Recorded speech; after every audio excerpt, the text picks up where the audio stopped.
Every July, garden center clearance racks tell the same story. Perennials that looked flawless in May now sit with dry roots, scorched leaf edges, and bright discount stickers. Most shoppers assume the plants failed because someone watered badly or planted them in the wrong place. Often the real problem began earlier. The nursery sold the right type of plant, but the wrong cultivar. That difference matters.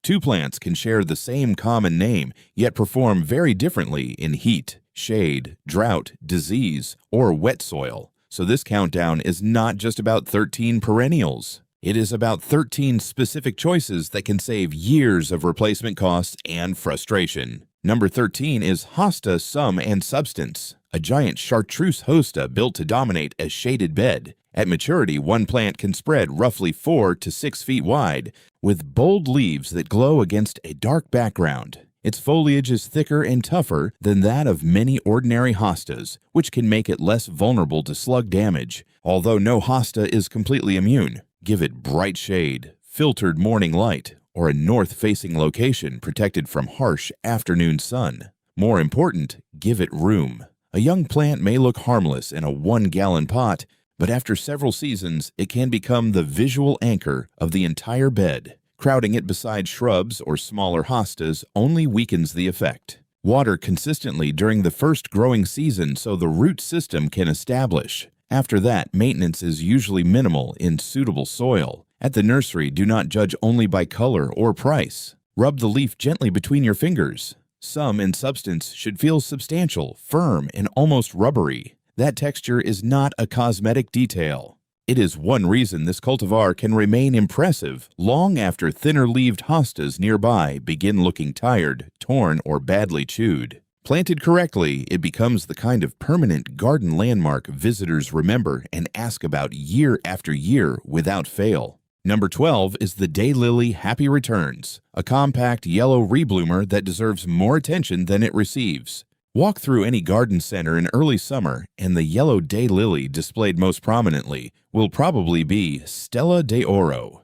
It became a landscape standard because it is short, dependable, and easy for commercial crews to use in mass plantings. Happy Returns fills a similar role, but its flowers are a softer lemon yellow with a more open shape. Mature plants usually stay around 18 inches tall, making them useful along paths, at the front of borders, or beneath taller perennials. In good sun, with average soil and regular moisture during establishment, it can produce an early flush of flowers followed by repeated bloom later in the season. For the strongest effect, plant 3 together rather than scattering single plants across the bed. As the clumps widen, they begin to form a continuous ribbon of yellow instead of looking like isolated dots. Water them through the first summer, especially during hot, dry periods. Once established, daylilies are generally resilient and require little attention beyond removing tired foliage when needed. The larger lesson is simple. Never shop only by common name. A nursery may stock several yellow daylilies that look nearly identical while sitting in pots, yet their bloom habit, flower form,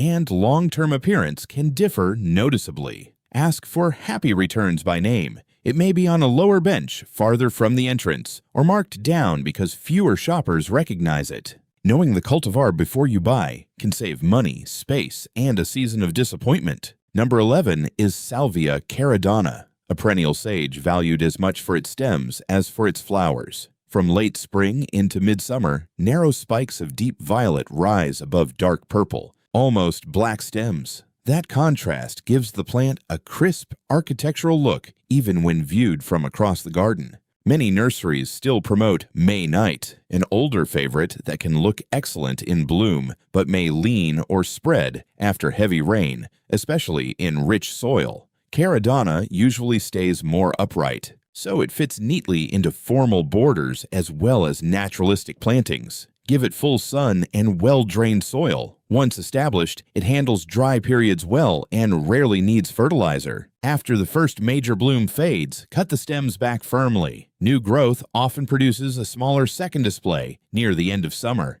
When shopping, inspect the stems before admiring the flowers. The dark coloring is the fastest clue that you have found the correct cultivar. Number 10 is Catmint Walker's Low, a broad, airy perennial covered with lavender blue flowers for much of the growing season. Despite its name, it is not especially low. A mature plant can reach about 2 feet tall and spread 3 to 4 feet wide, creating a soft cloud along paths, walls, or sunny borders. Bees visit it constantly, while deer and rabbits often avoid its aromatic foliage. It tolerates heat, ordinary soil, and short dry spells after establishment. Unlike aggressive culinary mint, it expands from a widening crown rather than racing through the bed with underground runners. A light shearing after the first flush keeps it tidy and encourages fresh flowers. Give each plant enough space from the beginning. One small nursery pot can become a substantial mound within only a few seasons. For tighter gardens, Junior Walker offers a more compact, sterile alternative with the same relaxed color and pollinator appeal. Both cultivars perform best where 6 or more hours of direct sunlight reach the foliage daily. Number 9 is Sedum matrona, an upright stone crop that brings structure and late-season color when many summer perennials are beginning to fade. Its sturdy stems carry a purple tint, while flower heads open dusty pink in late August and deepen as autumn approaches. For years, autumn joy was the standard choice, but older clumps can sometimes split open at the center, especially in soil that is too rich or consistently wet. Matrona generally holds its shape better because the stems are stronger and the growth is more upright. Plant it in full sun and lean, well-drained soil. Avoid heavy feeding. Excess fertilizer and frequent watering encourage soft growth, which makes even a durable sedum more likely to flop. At the nursery, check the stem color. A purple cast is one of the easiest ways to identify Matrona. Number 8 is Gaillardia aristata, the straight species blanket flower. Many garden centers sell hybrids such as Arizona Sun. Those hybrids can flower spectacularly in their first season, but some struggle in winter where the crown remains wet. The species is usually more dependable in dry, sandy, or gravelly soil. Its red and gold flowers appear from early summer into early fall, attracting bees and adding strong color without demanding rich soil. Full sun is essential, and drainage matters more than fertility. In fact, overly moist, heavily amended beds may shorten the plant's life. Gaillardia aristata may self-seed lightly, helping it refill open spaces without behaving like an aggressive spreader. Before buying, read the label carefully. Look specifically for the word aristata. If the tag lists only Gaillardia followed by a flashy cultivar name, you are probably looking at a hybrid rather than the longer-lived species. Number 7 is Black-Eyed Susan American Gold Rush, a modern rudbeckia selected for strong resistance to septoria leaf spot. That matters because the older standard, gold sturm, often develops brown blotches and dropping lower leaves by late summer. The flowers may continue opening, but the plant can look exhausted from the soil line upward. American Gold Rush keeps cleaner foliage through the season and produces a dense display of smaller, more numerous golden flowers. Plant it in full sun and average, well-drained soil.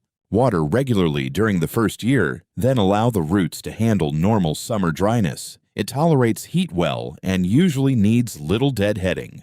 For a polished border, place it behind a low ornamental grass such as little bluestem or prairie dropseed. The contrast between fine grass blades and rounded yellow flowers creates the layered effect of a professionally designed planting without requiring dozens of different species. If your black-eyed Susans repeatedly turn brown in August, do not assume you fertilized incorrectly or failed to water enough. The cultivar itself may be the problem. Disease resistance is often more valuable than a familiar name on the label. Number 6 is the straight species Echinacea purpurea. Garden centers increasingly feature orange, red, yellow, double, and heavily hybridized coneflowers with dramatic names and premium prices. Some perform well, but others are less vigorous or less persistent than the plain pink-purple species. Echinacea purpurea has earned its place in long-lived gardens because it combines durability with ecological value. Its flowers feed bees and butterflies through summer, while goldfinches visit the dried seed heads in fall and winter. Leave several stems standing instead of cutting everything down in autumn. They provide food, texture, and shelter during the cold season. The species can gently self-seed when conditions are favorable, creating new plants around the original clump.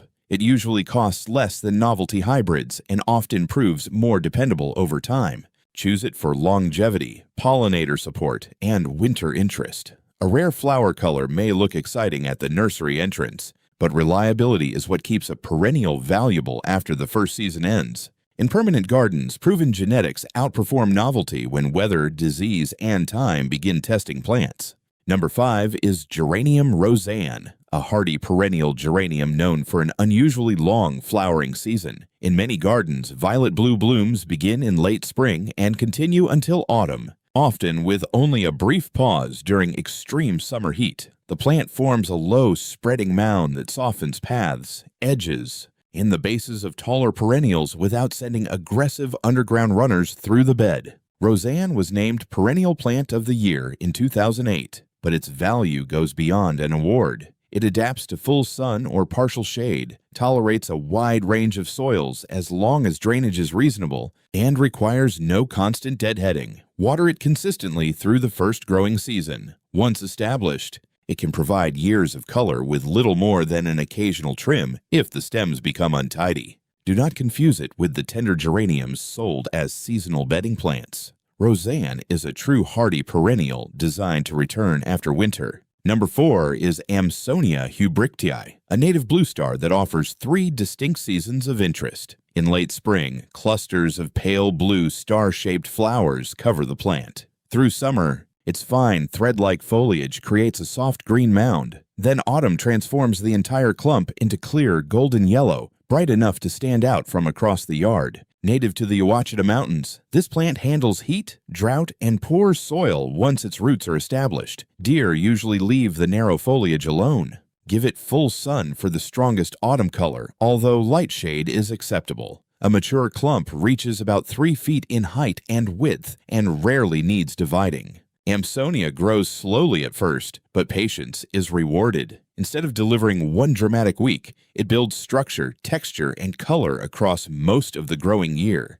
It is especially effective planted in groups beside grasses, shrubs, or spring bulbs. Number 3 is garden phlox jeana, a tall perennial selected for exceptional resistance to powdery mildew. Older phlox varieties often begin the season looking healthy, then develop a gray coating by midsummer. As the disease spreads, lower leaves brown, curl, and fall away while the flowers are still trying to perform. Jeana avoids much of that decline. Its lavender-pink flower clusters are smaller than those of some traditional cultivars, but they appear in greater numbers, creating an airy display that butterflies can enter easily. Plant it in full sun with good air circulation and average, well-drained soil. Water deeply during the first summer, preferably at ground level so the foliage does not stay wet for long periods. At the nursery, inspect the leaves before judging the flower color. Clean, dark green foliage is a better sign of long-term value than one impressive bloom. Any dusty gray film already visible on the plant should be treated as a warning.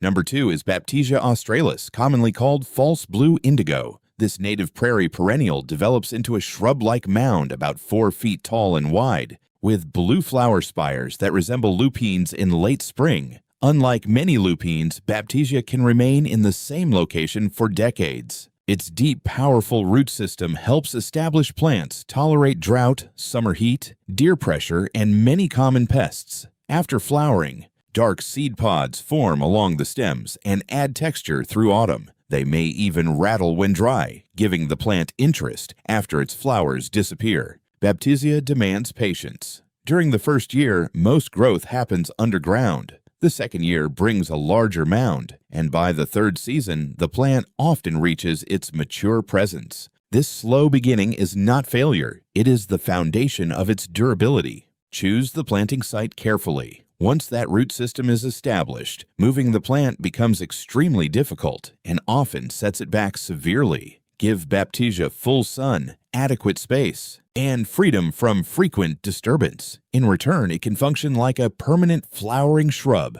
returning stronger each spring with almost no routine maintenance. Its blue-green foliage also stays attractive after flowering, allowing the plant to support neighboring perennials long after its spring display has ended. Number 1 is the peony, a perennial capable of surviving for generations when planted correctly. In old gardens, established peonies often outlive the person who first placed them beside the house. Some remain productive for 50, 75, or even more than 100 years with surprisingly little intervention.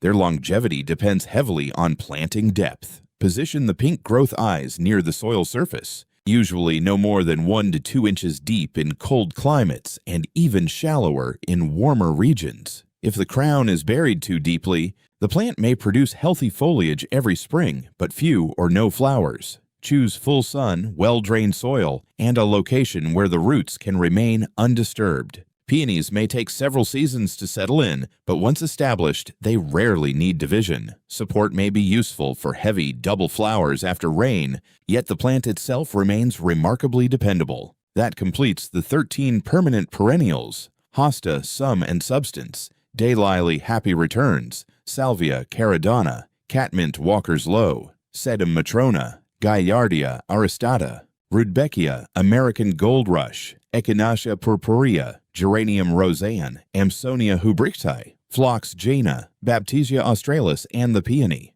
The lesson is not simply to buy perennials. It is to buy the right species or cultivar for the right conditions. A precise plant name can prevent years of replacement costs, wasted labor, and disappointment. Share this list with someone who replaces the same plants every spring. Then comment with your location and growing zone, because climate determines which permanent plants will truly endure in your garden over time.